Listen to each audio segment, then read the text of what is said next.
আমাদের কয়েকজনকে হত্যা করার উদ্দেশ্যে তারা রামদা এবং আগ্নেয়াস্ত্র নিয়ে ধাওয়া করে। যেসব সিনিয়ররা আমাদেরকে হুমকি ধামকি দিয়েছিলেন তারা এখন খোলস পাল্টে আবার তারাই হাউসের কর্ণধার হয়ে বসে আছেন। ছাত্রলীগটা শুরুতেই নারী আন্দোলনকারীদের উপর হামলা করে, নারীদেরকে তারা রড এবং হাতুড়ি দিয়ে বেধড়ক পেটায়। তখন নারীরা আমাদেরকে তুলনামূলক নিরাপদ মনে করে আমাদের পেছনে এসে আশ্রয় নেয়। তারা মনে করে সাংবাদিকদের পেছনে গিয়ে আশ্রয় নিলে হয়তো তাদের উপরে হামলা করবেন। তখন ছাত্রলীগ আমাদের উপর হামলা করে, আমাকে তারা লাঠি দিয়ে আমার মাথায় আঘাত করে, আমি আহত হই। তারপরে আমরা সেখানে প্রায় 8-10 জন সাংবাদিক আহত হয়ে আমরা এনাম মেডিকেলে গিয়ে চিকিৎসা নিয়ে আবার ফিরে আসি, কারণ আমরা খবর পাই ছাত্রলীগ বড় ধরনের আক্রমণের প্রস্তুতি নিচ্ছে। তো আমরা সেখান থেকে সামান্য চিকিৎসা নিয়েই আবার উপাচার্যের বাসভবনে ফিরে আসি। সেখানে আন্দোলনকারী অবস্থান করছিল। রাত 12টার দিকে ছাত্রলীগ বহিরাগতদের নিয়ে প্রায় 400 থেকে 500 ছাত্রলীগের কর্মী বহিরাগত সহ তারা সশস্ত্র হামলা চালায়, আগ্নেয়াস্ত্র সহ দেশীয় অস্ত্রশস্ত্র সহ তারা আন্দোলনকারীদের উপর হামলা চালায়। সেখানেও আমরা অবস্থান করছিলাম। তারা আমাদের উপরে আবারও দ্বিতীয় দফা হামলা চালায়। আমাদের কয়েকজনকে হত্যা করার উদ্দেশ্যে তারা রামদা এবং আগ্নেয়াস্ত্র নিয়ে ধাওয়া করে। আমাদের কয়েকজন সাংবাদিক সেখানে একটা লেক ছিল, সেই লেক সাঁতরে পার হয়ে তারা জীবন বাঁচায়। আমরা যারা সেখানে অবস্থান করছিলাম আমরা আসলে সিদ্ধান্ত নিয়েছিলাম যে আন্দোলনকারীদেরকে যদি এখানে আসলে হত্যার পরিকল্পনাই তারা করছিল, যদি কাউকে মারা হয় তাহলে আমরা এখানে অবস্থান করবো, আমাদেরকে যদি মারা হয় আমরা তারপরও এখানে অবস্থান করব। আমরা নিউজ পাঠাতে না পারি, আমাদের নিউজ না ধরুক পত্রিকা হাউস, আমরা অন্তত এগুলো দেশবাসীকে বিভিন্ন মাধ্যমে জানাবো, এটাই ছিল আমাদের পরিকল্পনা।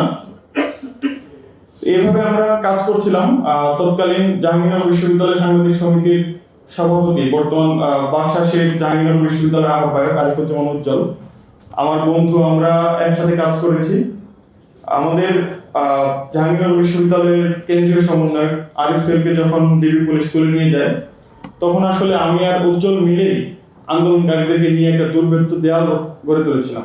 আমরা প্রত্যেকটা ক্যাম্পাসের প্রত্যেকটা পয়েন্টে পাহারা বসিয়েছিলাম, যাতে ছাত্রলীগ বা পুলিশ ক্যাম্পাসে প্রবেশ করতে না পারে আর কাউকে আটক করতে না পারে। এভাবে আসলে আমরা সাংবাদিকতার দায়িত্ব যথাযথভাবে পালন করার চেষ্টা করেছি। সব সময় আমরা নিরপেক্ষ ভূমিকা পালন করার চেষ্টা করেছি, কিন্তু 15 তারিখে আমরা দেখেছি যে ছাত্রলীগ আসলে আন্দোলনকারী সাংবাদিকদের মধ্যে কোনো পার্থক্য করতেছে না। আমরা যে নিউজ করতেছি এই কারণে তারা আমাদের প্রতি আগে থেকেই ক্ষিপ্ত ছিল বিভিন্ন কারণে। কারণ ক্যাম্পাসগুলোতে ছাত্রলীগ যে দখলদারিত্বের রাজত্ব সৃষ্টি করেছিল, সেখানে আসলে তাদের একমাত্র প্রতিদ্বন্দ্বী ছিল সাংবাদিকরা, কারণ আর কেউ দাঁড়াতেই পারতো না, আর কাউকে তারা রাজনীতি করার সুযোগ দিত না।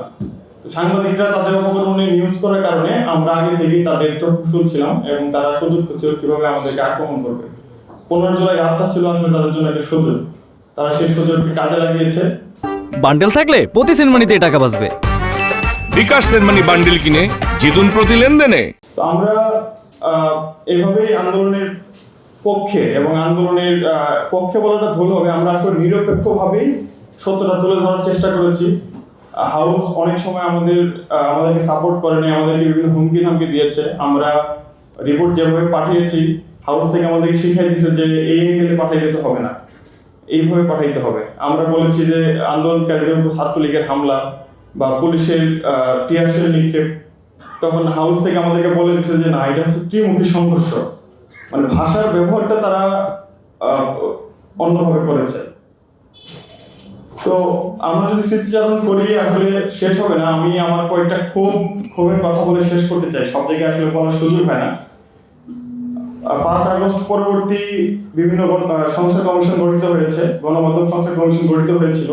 আমি জানি না তারা কি কাজ করেছে, আমি তাদের প্রস্তাবনাগুলো দেখেছিলাম, এখন পর্যন্ত কিছুই বাস্তবায়ন হয়নি। তারা আমাদের বেশ কয়েকজনকে ডেকেছিল আমাদের প্রস্তাবনা দেওয়ার জন্য, আমরা তাদের ডাকে সাড়া দিয়ে আমরা আমাদের প্রস্তাবনা দিয়েছিলাম। সাংবাদিকদের পক্ষ থেকে প্রস্তাবনা দিয়েছিলাম, ক্যাম্পাস সাংবাদিকদের পক্ষ থেকে প্রস্তাবনা দিয়েছিলাম, কিন্তু এখন পর্যন্ত তার কোনো কিছুই বাস্তবায়ন হয়নি। আন্দোলন চলাকালীন যেসব হাউস থেকে যেসব সিনিয়ররা আমাদেরকে হুমকি ধামকি দিয়েছিলেন তারা এখন খোলস পাল্টে আবার তারাই হাউসের কর্ণধার হয়ে বসে আছেন। এসব দেখে আসলে খুব দুঃখ লাগে। এগুলোর সমাধান কীভাবে হবে জানি না, তারপরেও আশা রাখি